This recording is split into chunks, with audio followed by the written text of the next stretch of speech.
I'm curious to know your main objections to the libertarian ideology. In short, why conservatism over libertarianism?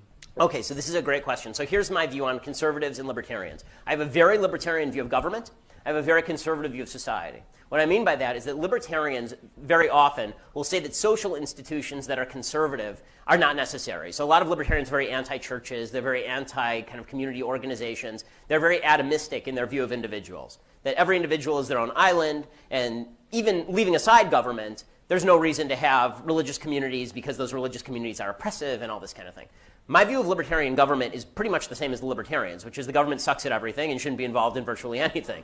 I agree with that. I think that why I'm a conservative and not a libertarian is because I also understand that there's a social fabric that libertarianism doesn't tend to talk a lot about. And that social fabric only exists in the presence of common values that we all share. I say that those values should not be inculcated by government. Those values should be values that are held at the community level. Right? We should all have these decent values that we're taught by our family and by our churches and by our friends, and that's what's going to allow us to live together. Libertarianism falls apart without the social fabric. Every society falls apart without the social fabric. And when society starts to fall apart, what ends up happening is people look to the government to enforce. And so if you actually want a lasting libertarianism, then you need to acknowledge, and I think some libertarians do, but I think it needs to become an increasing thing, libertarians need to acknowledge the value of the social fabric, the value of social organizations, the value of churches, the values of the Judeo-Christian ethic that many of them don't acknowledge. And once that happens, then I think there can be a conservative-libertarian merger.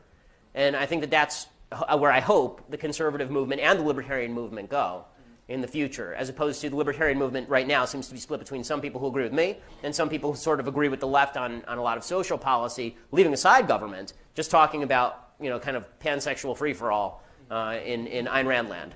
And that's not something that I'm fond of. Ayn Rand is great when it comes to capitalism, and she's less good when it comes to her views of how social fabric is constructed. Okay, thank you. Do you mind if I shake your hand? Of course. Hey, thanks a lot.